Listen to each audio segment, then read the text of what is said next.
Certainly, Senator McDonald, that'd be an interesting line of questioning for the ACCC. They're quick to beat the living daylights and threaten the world on small business. I'd be very, very keen to follow that, for you to follow that up with them. Thank you. Yeah, I want to talk to you about that motion yesterday. Okay, mate. Thanks, Stuart. All right. Now,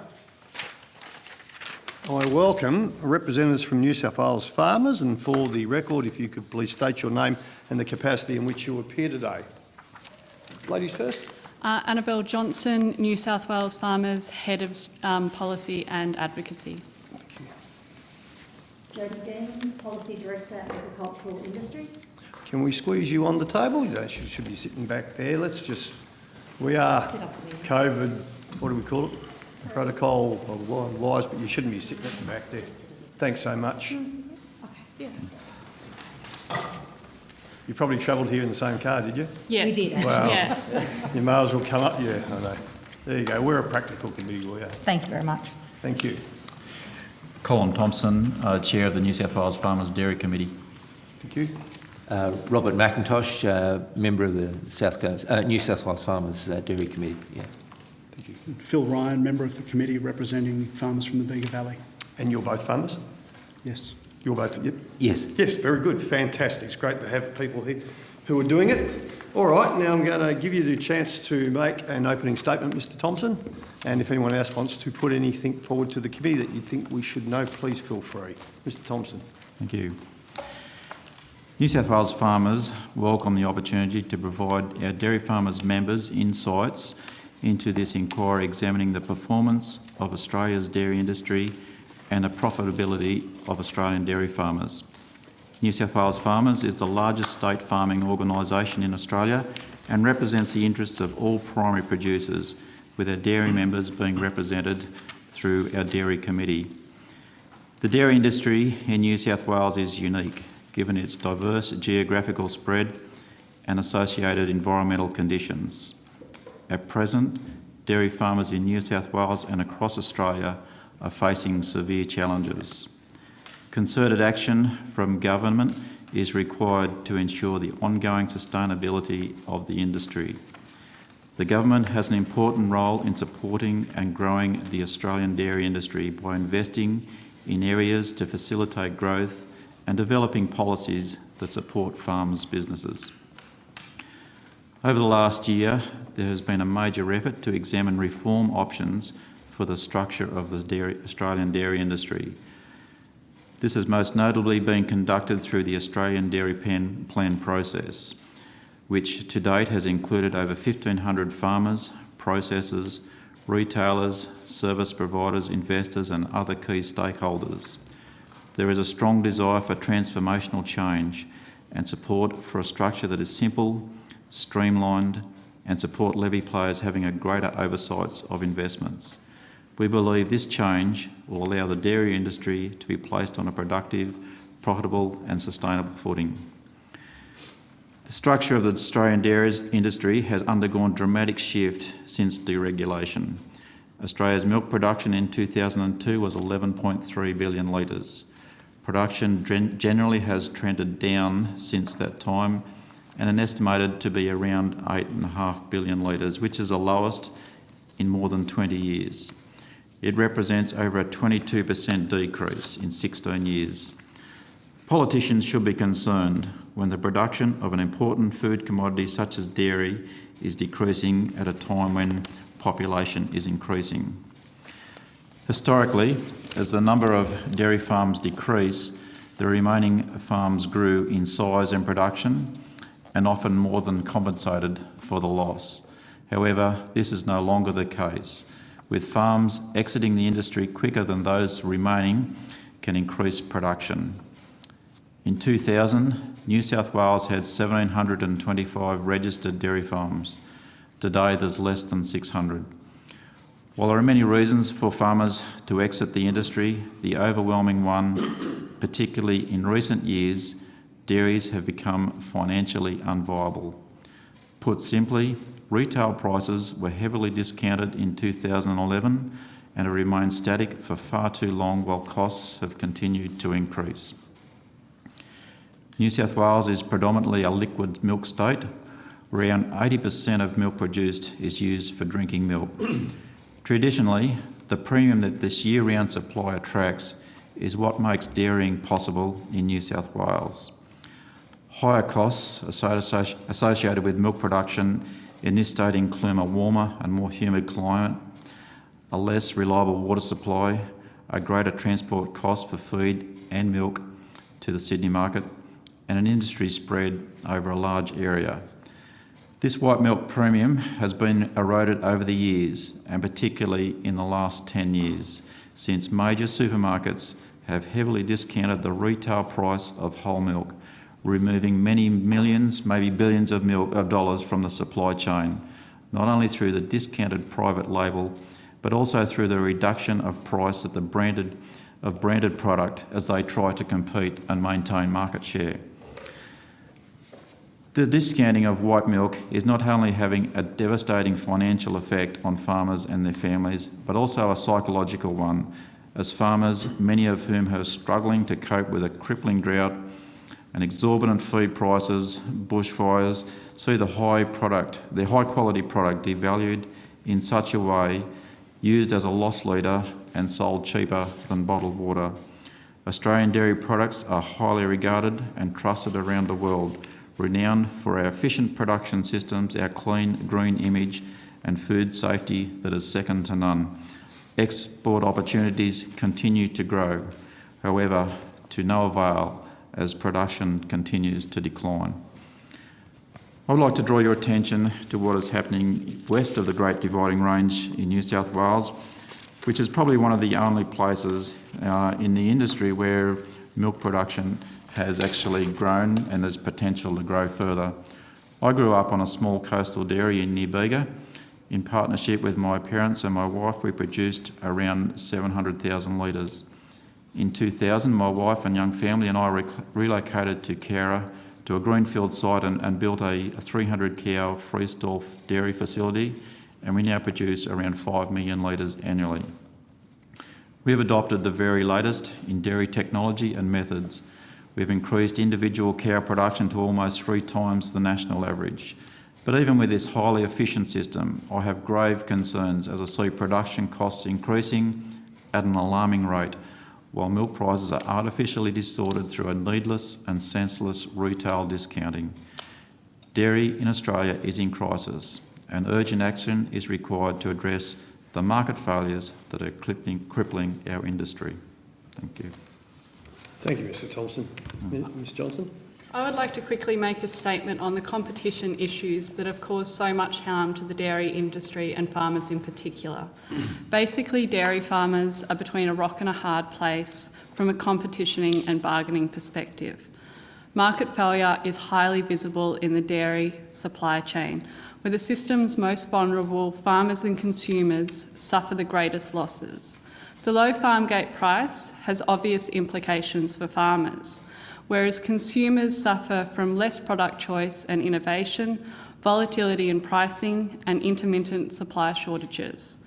New South Wales Farmers considers that measures to address some of the failings of the competition framework impacting the dairy industry must be undertaken.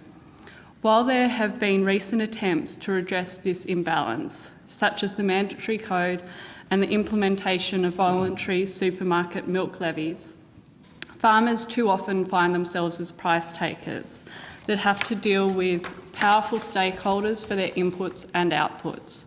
Farmers have to deal with powerful providers for their water, electricity, farm supplies, finance and freight solutions.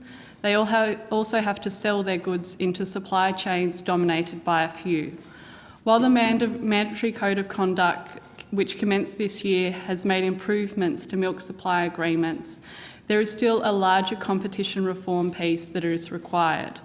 We need to divorce issues around deregulation and competition policy.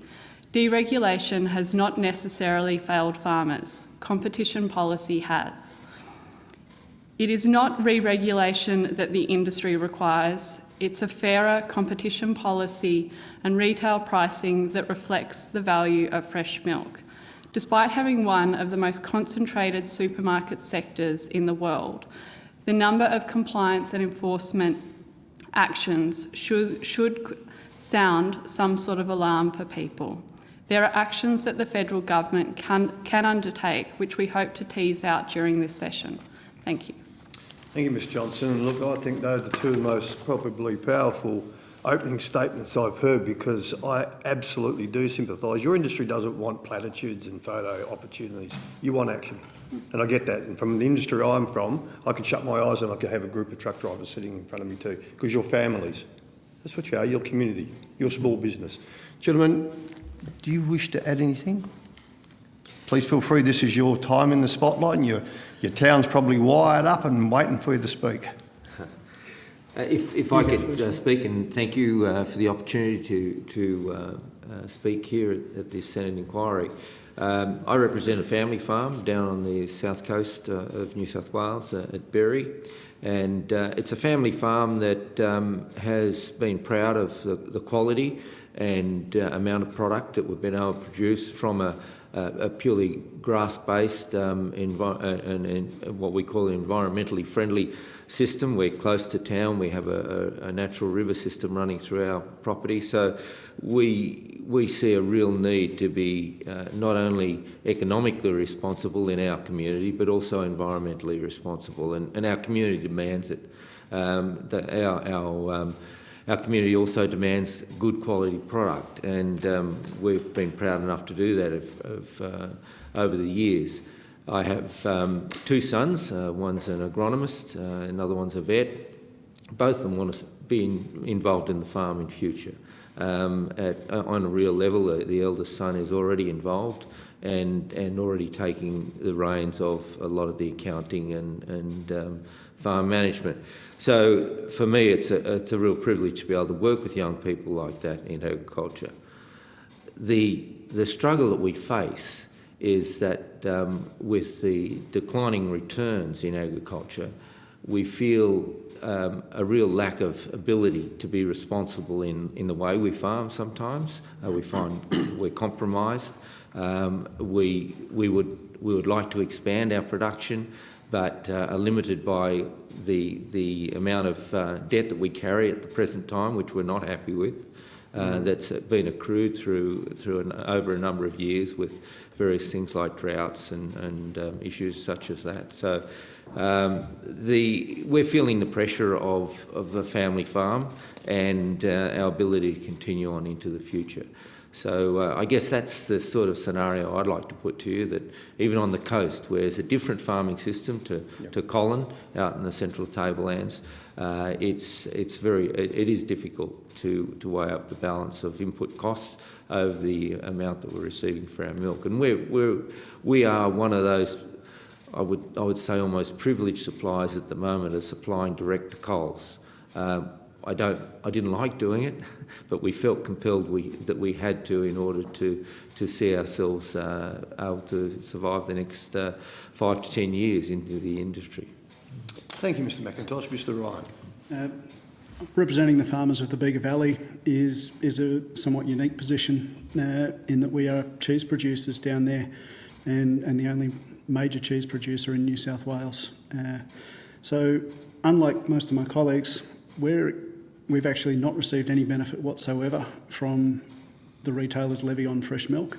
In Bega, we produce Woolworths home brand cheese and, of course, Bega cheese.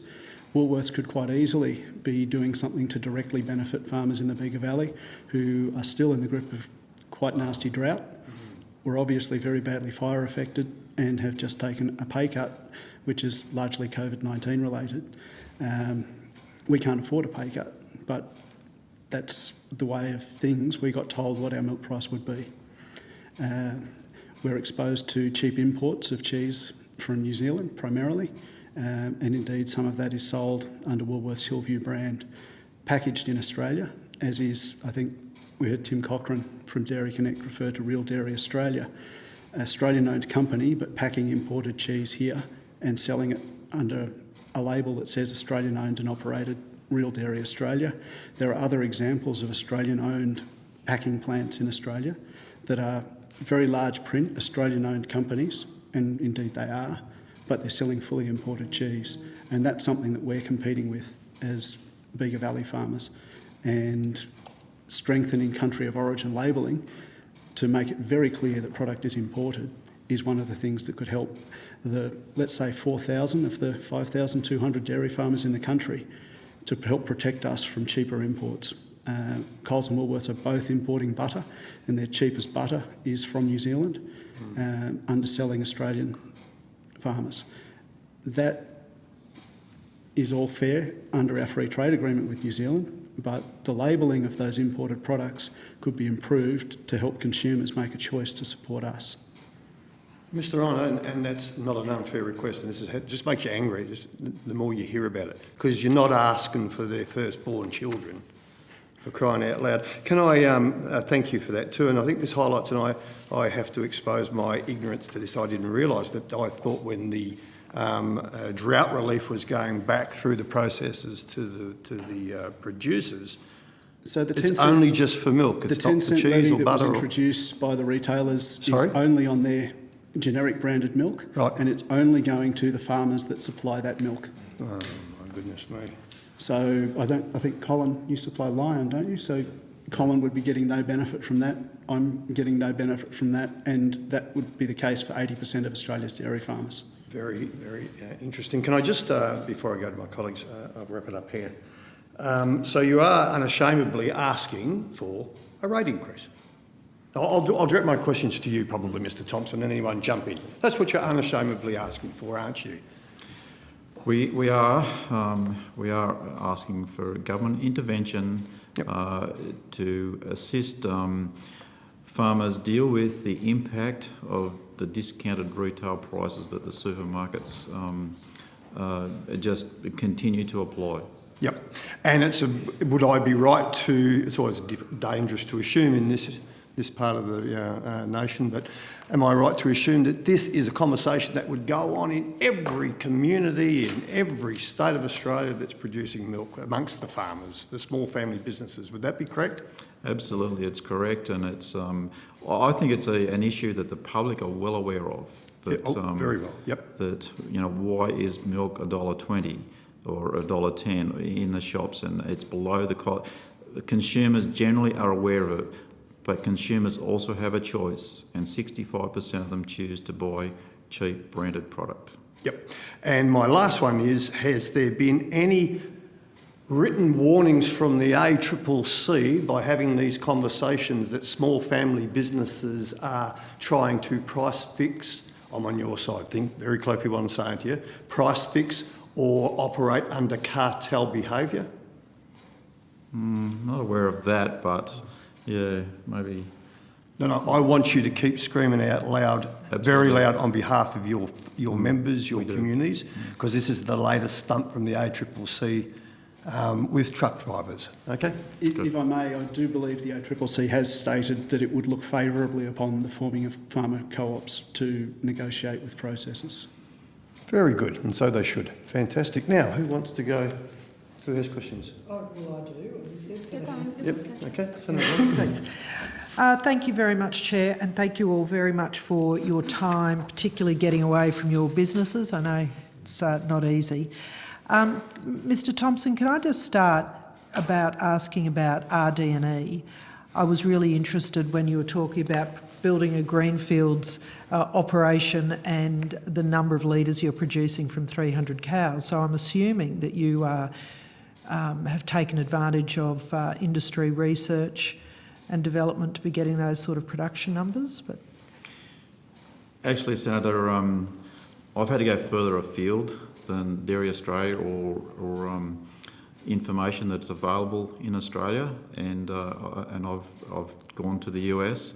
We've employed US consultants, US engineers to help design a facility that is probably not the traditional Australian dairy facility, but one that very much is very compatible to the area that we live in the Central West, and so we were able to grow very efficient crops and fully house our cows and produce a large volume of milk from cows that are cool and comfortable. So, but we've really had to do that research on our own, and it's quite an issue in Australia that that RD&E has lagged behind leading farmers in Australia, and it's more focused, particularly on the traditional pasture-based farms in southern Victoria and Tasmania. There's a long way from Warrnambool to Cairns, and there's a lot of different farming systems and environmental conditions that are simply not catered for under our current RD&E structure. That would really fly in the face of this, untrue assumption that in some ways Queensland and northern New South Wales farmers, dairy farmers, are not efficient.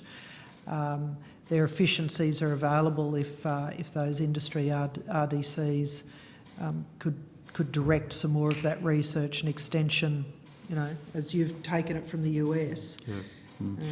Yeah, absolutely. And as indicated, the RD&E issues have largely been overlooked by Dairy Australia, which has focused predominantly on the traditional pasture-based systems of Victoria and New South Wales. I guess that's where the most of the farmers are, and where the greater volume of Australian milk is produced.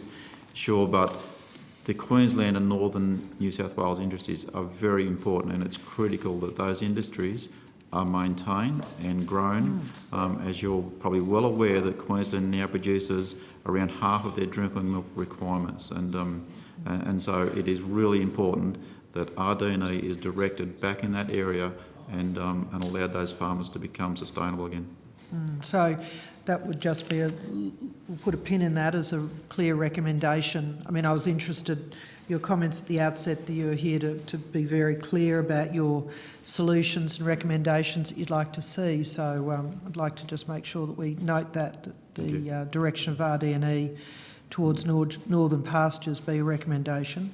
I want to ask you about consumption levels of milk. I understand that Australian consumption per capita is higher than other parts of the world and potentially growing, and I've been told it's because of our obsession with coffee, takeaway coffee. But is that true? Can you give me any consumption figures?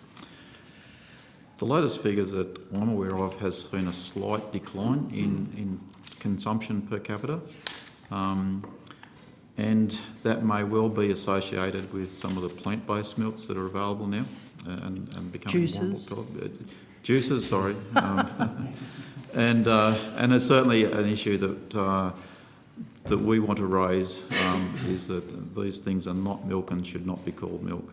I do agree with you that Australia does have a large number when it comes to per capita consumption. It's something that we certainly want to maintain and grow, but we do need truth in labelling. Okay. Mr McIntosh, you made the point about supplying to Coles, and it was for the best outcome for your business. Can I assume then that that's because they're paying you a higher price than you would have got from a processor? That's correct. We probably a little bit of background first. Our family was supplying Murray Goulburn as a farmer-owned cooperative. We were proud to do that. That was bought out by Saputo, a Canadian-based multinational milk processor, and Saputo were of the view that they weren't going to supply milk at a price that was unaffordable for them to the Coles brand, branded home brand milk, and the upshot of that confrontation was that Saputo suggested to Coles that they would continue to process milk for them, but Coles would need to then make the arrangements with the farmer, which effectively became Coles Direct.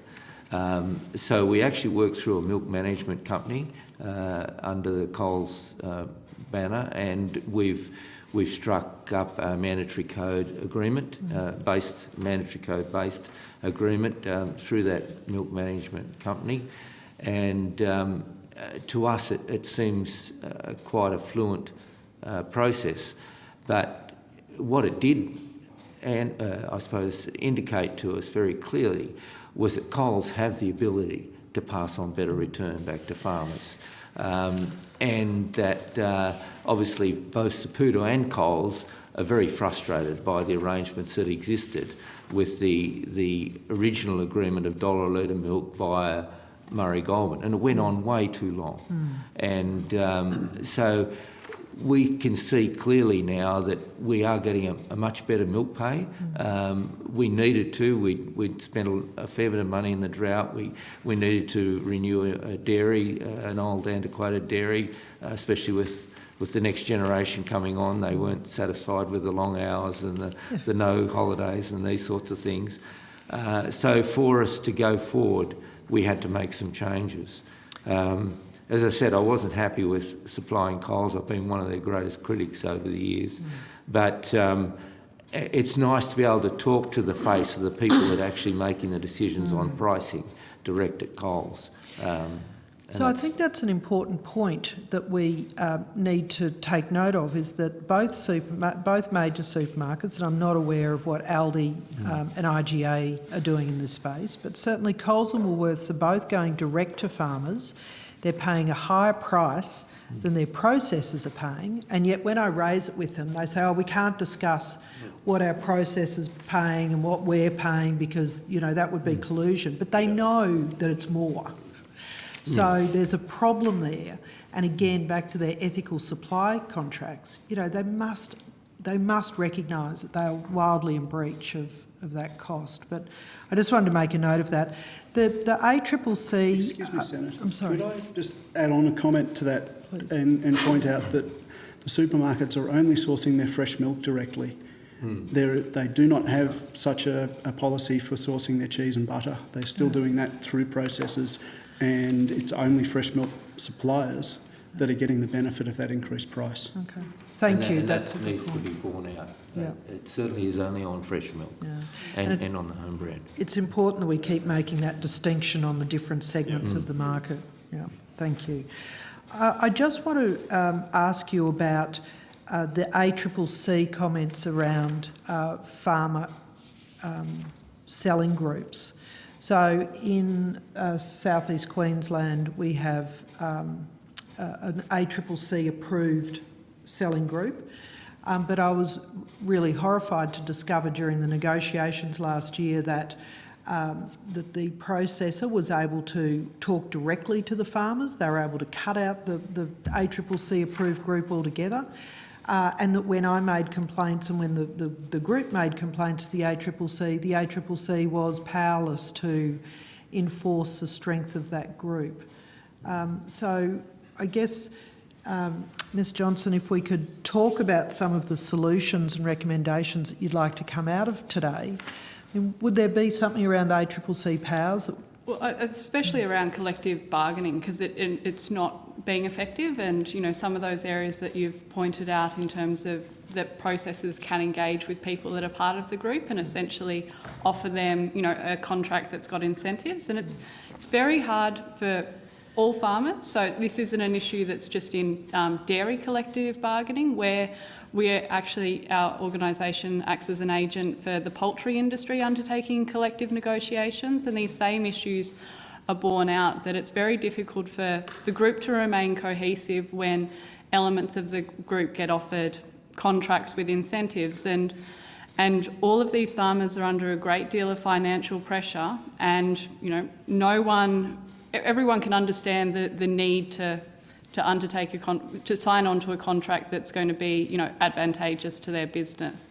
So it's very difficult to say that you shouldn't continue to act as the collective, because you know, you need to look after your own business. So something around strengthening that, because it seems very odd to us that you can have a collective group and yet you can continue to have discussions and have contracts offered to elements of the group. But there certainly needs to be an investigation into how we can actually strengthen and get collective bargaining working, so that those groups are able to get better outcomes for farmers. So I'm sure Senator Canavan will ask you some questions about competition policy, but in New South Wales you have an agricultural commission. Is that something that's working effectively or something that could be potentially adopted at a federal level? Well, so so the New South Wales government, we're yet to get our agricultural commissioner in place, and we're pushing for it to be a legislated position, properly resourced. We think that's the only way that it can have a long-term view into what agriculture needs, and we're asking that it must have a competition element to be able to investigate issues before they hit this critical point and feed issues up to the ACCC. We think, if it's happening at the state level, it'd be complementary to have, something for the Commonwealth to look at something similar, because this is an issue that too much is getting eroded, and it's not just in competition issues, there's also issues in planning. It's about getting sort of the cohesive supporting structures that agricultural industries need to grow. I think I'm going to have to hand back to the Chair in a second. Was there any other recommendations that we haven't touched on, competition policy and agricultural commission? What else would you... If I could just make comment just around that, we see that there's short-term solutions in place and then there's longer-term solutions. So in the short term, we've got the concept of the levy, but also there's the need to further enhance the mandatory code, and then also looking at unfair contract provisions. So that's currently being undertaken by the Treasury, and we'd like to see that implemented. At the moment, they don't apply to a lot of contracts in New South Wales because the thresholds are too low in terms of the dollars of the contracts, because most of our farmers operate on a yearly contract. So they're high, they're quite large contracts, but very low margin. In the long term, we need to look at the competition framework. It's not delivering competition. There's a number of elements that we think can be looked at. So unconscionable conduct, that's a provision that's a way to manage the power of retailers and processors. It's barely been used. It's not tested in the courts. Have you asked for it to be used? Have you made representations to say, hey, this is the law, for crying out loud, can someone please,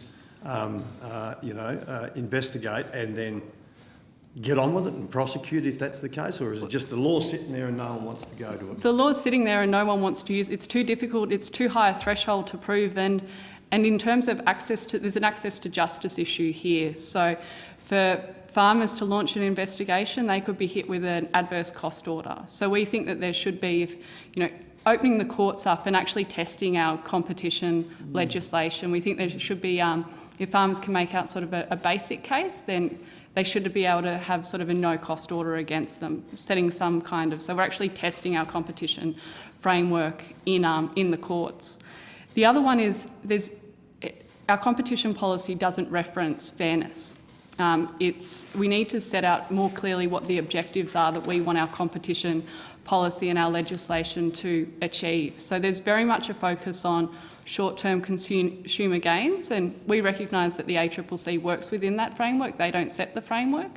But what we're doing is we're driving farmers essentially to the wall for, lower cost products for consumers, which isn't going to benefit consumers in the long term, because we start to put our fresh milk supply at risk. And although there's... and once we lose a dairy farm in New South Wales, they don't go back to a dairy farm. We've lost that. So the 600 farmers we're down to are the 600, we need to hold on to, because no one's moving into dairying when there's other opportunities in other agricultural industries, especially along our coastal area where land is at such a premium. So we need to be looking at a longer term. How do we have viable supply chains rather than just focusing on short-term consumer gains, which, as I said, it won't benefit consumers in the long term when they turn up and, there's been a bushfire, or, they haven't been able to get supply chain, the milk through. I think we saw through bushfires and COVID that our supply chains are vulnerable, and we need to make sure that we have production throughout Australia, because, fresh milk, it can be transported, but it can't be transported, right across, can't be produced just in one area and transported throughout. Yeah, but Ms Johnson, if I may too, and as important the challenges around bushfire and COVID and drought. But Mr Thompson, you were going there earlier too. Correct me if I'm wrong. Profit's not a dirty word. It's a wonderful thing. That's why we go to work and we go into business. But clearly Australia's dairy producers are now operating under cost. Exactly right, and dairy is a little unique to many other commodities in that we have to milk our cows every day, and so in a lot of other commodities, prices are influenced by supply and demand, and as demand goes down, bananas, whatever, the price goes up. In drought, in floods, in fire, milk production did not cease, and essentially New South Wales did not run out of milk. Even in COVID, it was more of a logistics issue, it wasn't a supply issue. So we don't have the advantage of supply and demand to influence price. But yet, during these times, as we heard earlier, costs can go as high as 75 cents, way above the actual return. That's something that the farmers have just had to soak up and wear because we have to keep producing milk and we have to keep feeding our cows, and so we just don't have that ability to pass on costs. Yep, thank you very much. Now, Senator Hanson has been waiting patiently. You've heard the evidence that was given by the previous people on questions. Is there anything that you'd like to expand on with regards to that? Anything that was asked about code of conduct or R&D, levies, farming? There is one other issue that I just would like to draw attention to is, and I did refer to it in my opening statement, of industry restructure.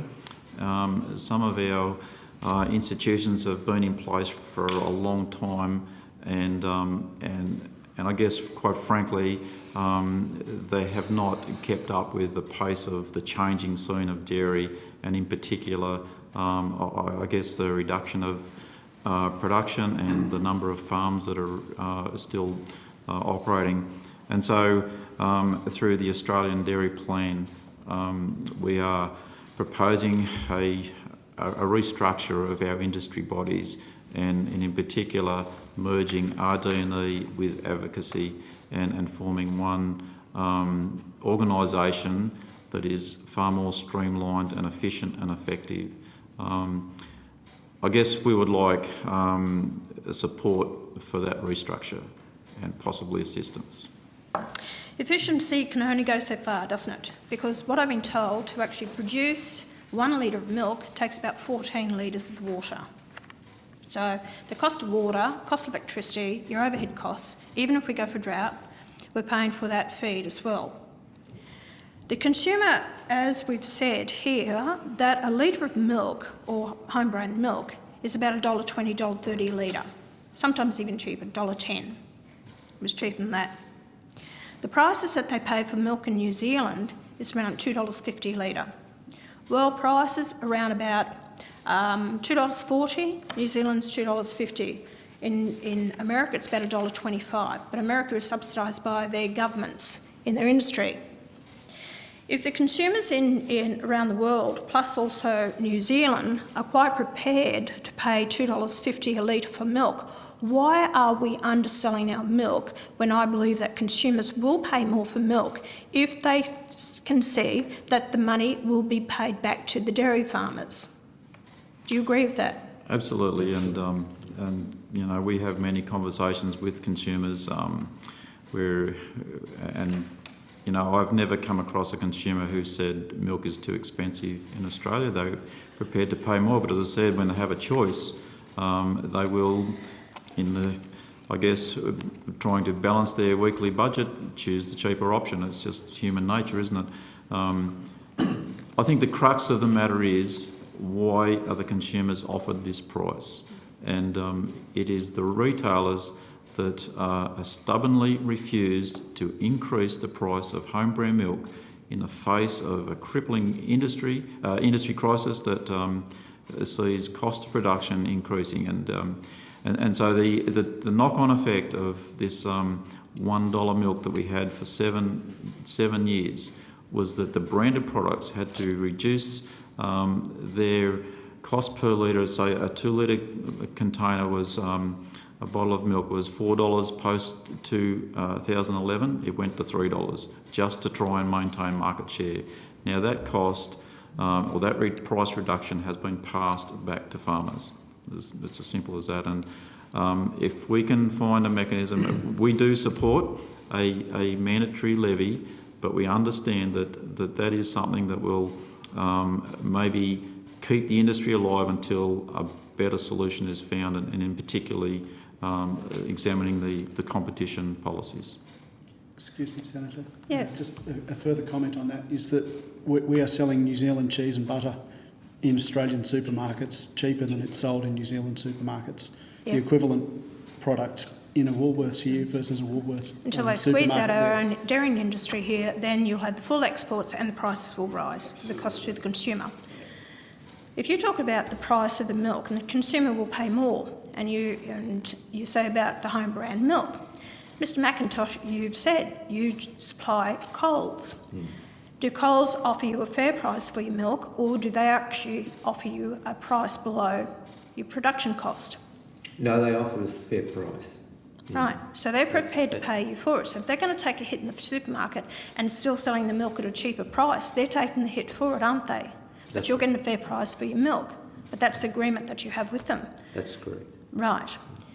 If Coles didn't have that agreement with you and you had to rely on the processors, you'd have to sell your milk to whoever you could sell it to, because you have to milk your cows every day. You have to unload your milk. If you don't unload that milk and you have to tip it down the drain, it's even costing you more for the production.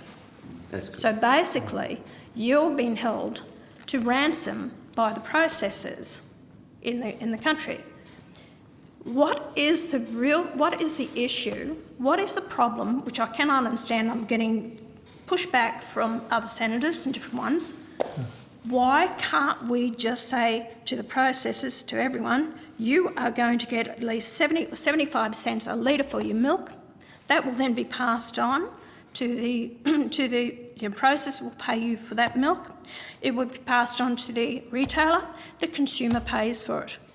And if that's right across the board, and I understand the cost of production in each state is different, each area is different, because the cost of water, electricity, grass grows better down south than some places in Queensland and New South Wales. But if that was actually addressed by the ACCC or a body looking at the 8 dairy regions in Australia of cost of production, then a set price is paid to those farmers for their milk, and that is then passed on to the consumer. Because if most of your milk is at 70% of domestic supply, it is the consumers we should be worried about here, and not be controlled by the export price. Does anyone want to respond to my comments there, or if you disagree, or if you agree? Sure, and I guess we're open to any scheme that will assist farmers increase the price that they receive for milk. I guess one concern I have with your proposal is the passing on from processor to retailer. If the processor may wish to pass that price on, but if the retailer still continues to sell milk for $1.20, obviously someone is losing milk, it's used as a loss leader, but then the processor has their own branded product. If they were to pass on an extra 10, 15, 20 cents per litre, sales would just drop off overnight of branded product. But that'll be up to choice of those. As we've said, consumers will pay that extra for their milk, and that's been quite evident of listening to talkback radio, and what I get through my office. The consumer is quite happy to support the dairy farmer. They want to support the dairy farmer. They're quite happy to pay that extra, as they did with that 10 cents levy. But then you're relying on the retailer then to get it back to the dairy farmers, which you didn't get. So it's only if it's a home brand milk. In Queensland, one of the co-ops there, Dairy Farmer, started a co-op. He has quite a few. He's paying 72 cents a litre for the milk. The processor and others are paying about 59 cents or 61 cents a litre.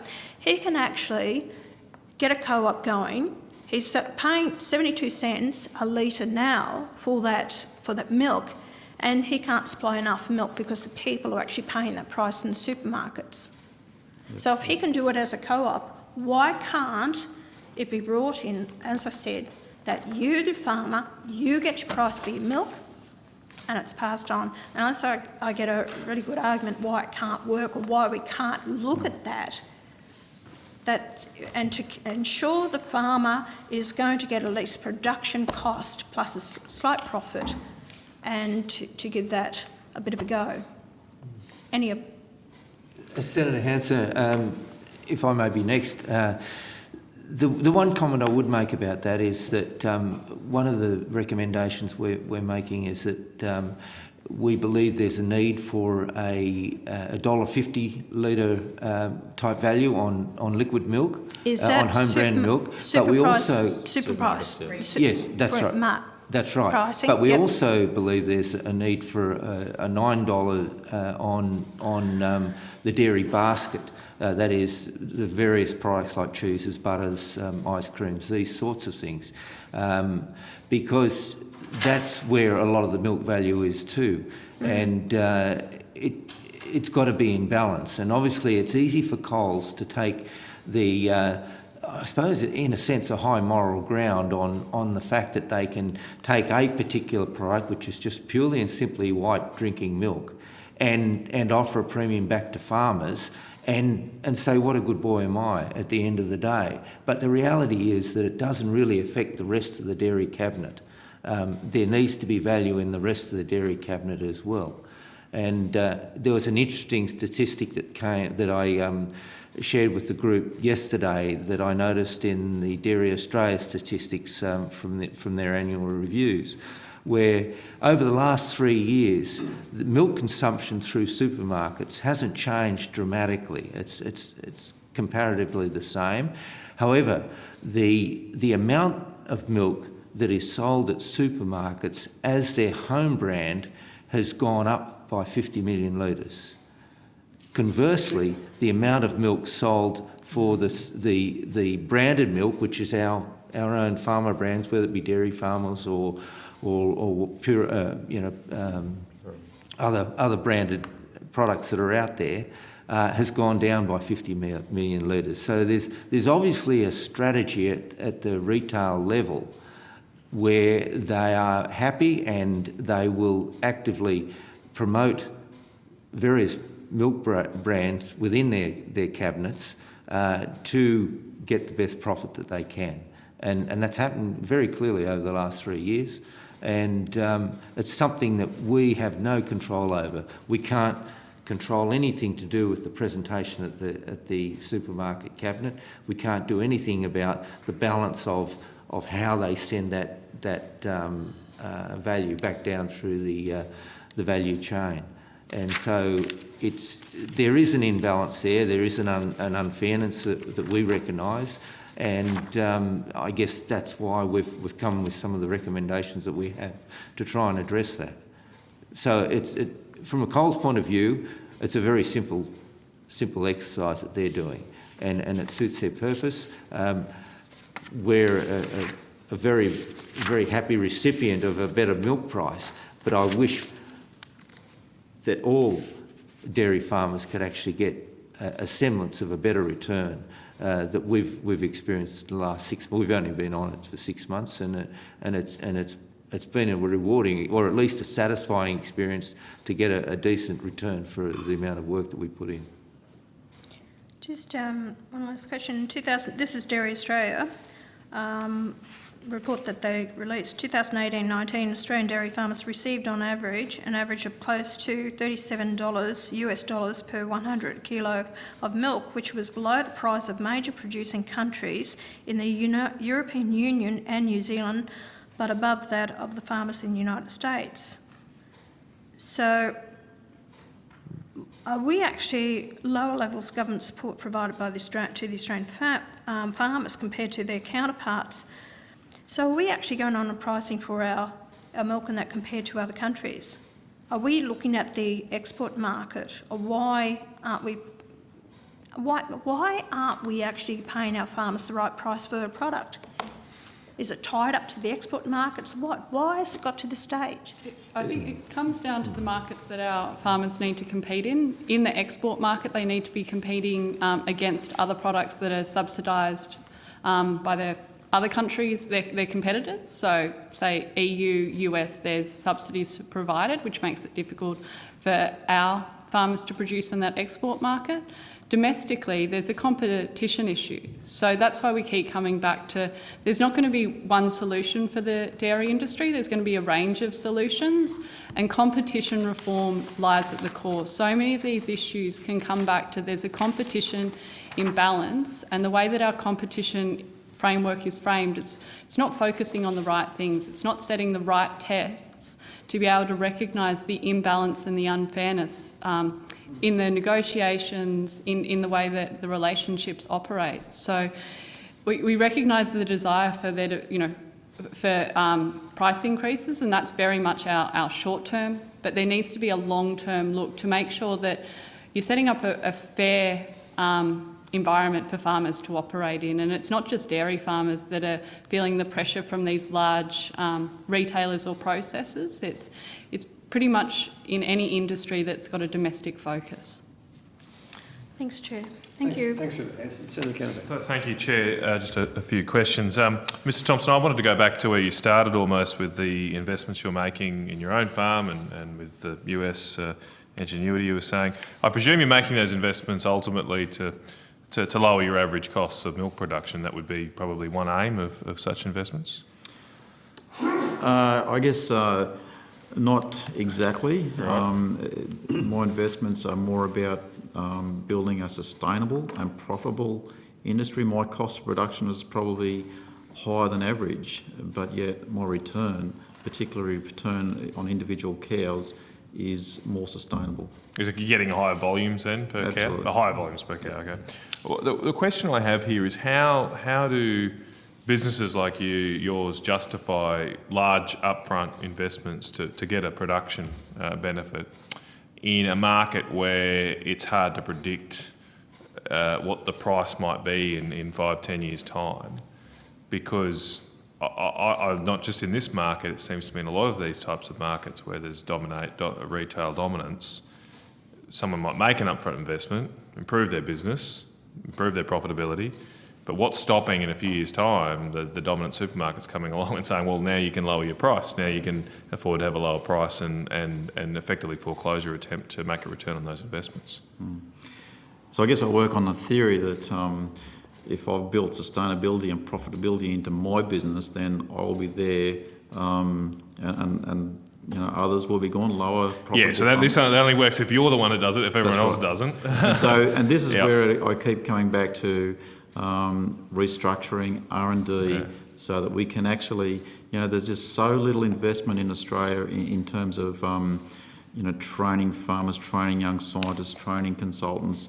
There's a huge gap there at the moment. We are lagging behind other countries in terms of investing in people, infrastructure and technology in Australia because of the depressed rate of the industry and the declining revenue available through levies that go into R&D. So I just wanted to float an idea here. I was thinking about this in this problem to help finance investments to improve profitability over the long term. I mean, is there any thought given to using a levy to at least in part finance or incentivise such investments? So if and I think you're advocating, as well as Dairy Connect earlier, we're advocating a levy, and I think you've expressed it in terms of a temporary levy. I suppose the easy idea is that flows to dairy farmers. But is there any potential that we look to design that in a way which provides incentives for investments to improve long-term profitability, and might also improve the rationale, the policy rationale for imposing such a cost on consumers. Is that an idea that's been floated at all? It is something that has been discussed, and particularly in our restructure conversations. Clearly, it's going to require investment. Dollars have to come from somewhere, and so that is something I believe that that we are not reinvesting in our future enough in the dairy industry. Every cent that we earn is going into survival, and not we're not thinking far enough ahead. And who knows where this restructure will take us, but clearly there needs to be an investment into our future viability. Thanks, Mr. Thompson. Oh yeah, go for it, Mr. Ryan. One of the things that I think farmers really want to achieve is long-term sustainable farm gate milk prices that are not just drought reactive or responsive, but are better pricing through our good seasons, which has been really something that's bitten us in this particular last 10, 15 years. We haven't had higher milk prices in our good seasons where we could put money away in farm management deposits, invest in on-farm infrastructure and make those improvements to make our own businesses more sustainable. If we've had people talk about drought levies and support levies and temporary levies, we need to address the fundamental farm gate price imbalance so that we are more sustainable as businesses in our own right. I don't want to be asking for government intervention into my industry, but we need to because it isn't working. I want to have money in my farm management deposit account from the several good seasons we had in Bega from 2010 to 2017, but our milk price didn't support putting money away during those good seasons to cover the bad ones that we're having now. We should be having money put aside in those good seasons to ride out the droughts, and we should be having money to put aside in those good seasons to replace our dairy every 25 years and to upgrade our irrigation infrastructure and to invest in a new tractor and other new technology as it becomes available. And that is one of the really big deficiencies in our industry. Yeah, well, it's very well said, and it does seem to me that you've got very much a marginal cost pricing model basically in your industry, which then prevents you having a price that averages around those cycles and providing incentives for reinvestment, etc. I suppose that goes. I just wanted to finish on the competition issues that sorry, I know your first name, Miss Johnson, raised. There's a bit of talk about an agricultural commission. We have other competition regulators for different sectors like energy, the Australian Energy Regulator, the ASIC for the financial industry. I just wanted to drill down. Do you think there's a justification here that the enforcement of competition laws for the agricultural sector or the dairy industry, in your case, should be given to a dedicated body that's separate from the ACCC? I think the key is just making sure that there's proactive and effective enforcement, and I think where that needs to sit. I think that's a discussion to be had so that we can understand what the benefits are for it. It's sitting within the ACCC or outside. Our concern is at the moment it's not proactive enforcement.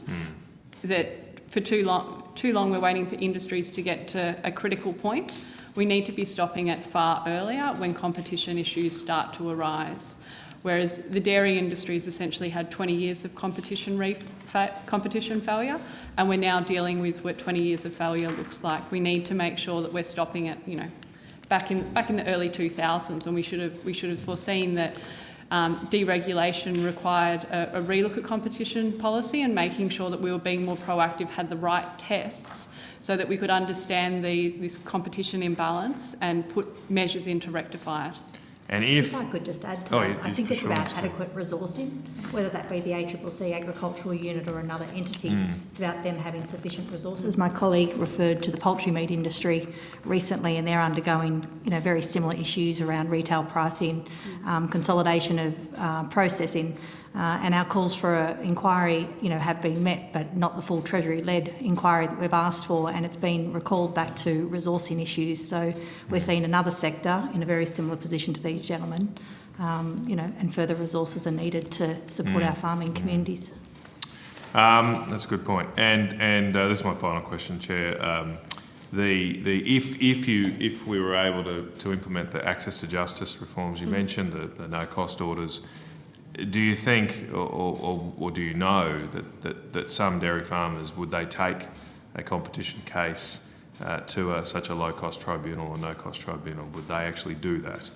Given they have to bear their own costs under that model, I assume, but they just wouldn't be exposed to cost orders if they fail. Well, I'll just make 2 points here. I think there's also important that we look at what are alternative low-cost options. So the court should really be the last resort and there to test the legislative competition framework. So contractual issues, they need to be dealt with through low-cost resolution options. Farmers aren't going to take those issues to the courts due to the risks around.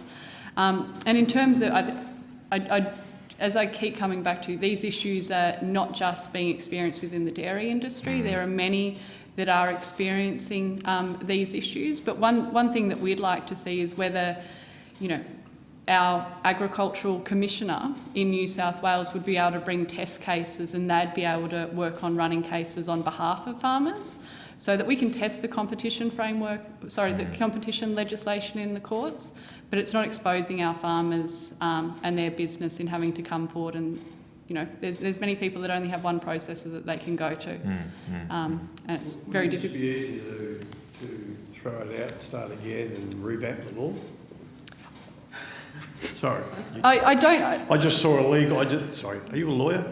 No. Sorry, don't be ashamed. When I'm in trouble, I only studied law, I never practiced, so... Okay. Yeah. I'm not having a crack at you, but I've had a lot to do with lawyers. No, I'm finished, Chair. Thank I might you. just close off on this statement. Thank you very much, everyone. But I have real difficulty around the camouflage or the smoke and mirrors of everyone getting caught up into levy talk. I'm all for levies when you've got the foundation right. The truth of the matter is the foundation's not right. There you go. I'll leave you on that one. Thank you. Thank you very much, everyone. Travel safely back from where you've come from, and we appreciate your input. Thank you.